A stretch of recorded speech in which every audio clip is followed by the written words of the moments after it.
নমস্কার, আমি মুক্তি বিশ্বাস পাঠ করে শোনাচ্ছি স্বনামধন্য কবি অনুপম দাস শর্মা মহোদয়ের লেখনীসৃষ্ট কবিতা অধিকার। নিখিলেশ, কতদিন আসিস না বাড়িতে? অ্যাস্ট্রেটা পড়ে আছে ঘরের কোণে, ধোয়াহীন, অমর্যাদায়। তোর মনে আছে খুব বকা খেয়েছিলিস মেসোমশাইয়ের কাছে?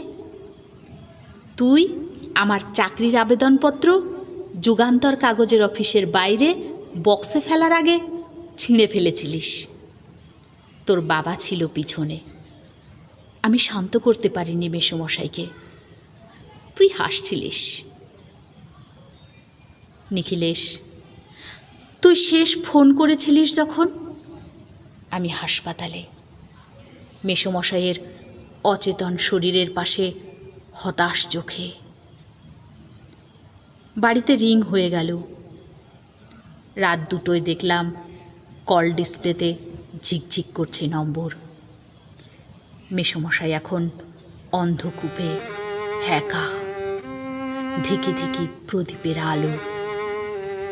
রোজ একবার করে থানা থেকে সার্চ করে যায়। হুলিয়া লেগে আছে বাইরের দেয়ালে। আর আমি অভিমানের খেসারত দিচ্ছি দত্তক পুত্র হয়ে। তুই ফিরে আয় নিখিলেশ, ফিরে আয়। তোর অধিকার আমি বহন করতে চাই না, আর বহন করতে চাই না। শুনলেন কবিতা অধিকার, রচনায় বিশিষ্ট কবি অনুপম দাস শর্মা।